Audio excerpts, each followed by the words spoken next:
बा तोहर कुंवर के रिपोर्ट हो, दर्द बा दिल में लागल ऐसन चोट हो। ऐसन तो कोनो काम नहीं कइले, हम जानते नहीं। मिलल बा तोहर कुंवर के रिपोर्ट हो, दर्द बा दिल में लागल ऐसन चोट हो। मूड भइल बा गरम, मन के निकलल सारा भरम, कल से सोवल नाइखी। जदे हो कुंवर के होई उड़न बाज लोए के, तोहरा बोलमुआ दूध के धोवल नाइखे। जदे हो कुंवर के होई उड़न बाज लोए के, तोहरा बोलमुआ दूध के धोवल नाइखे।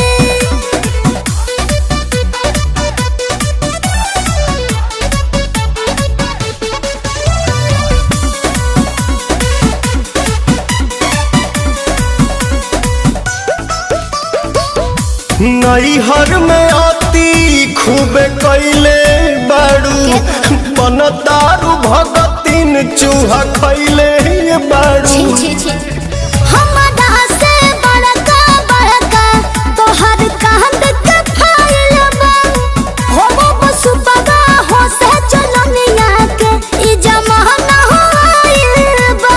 अरे चोरी क के सीना जोरी कोइल छोड़ी दो ये गोरी, बाड़ू खिलाड़ी नाइकी। जदे हो कुंवर के होई उड़न बाज लोए के, तोहरो बोलमुआ दूध के धोवल नाइखे।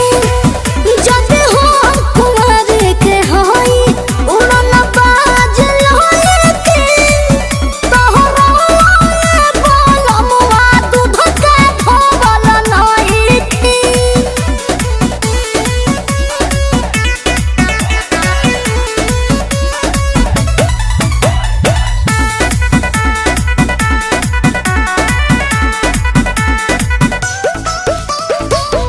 मुहा मोही तोहरे सगर चर्चा बाटे, छपल बदनामी के गोरी परचा बाटे।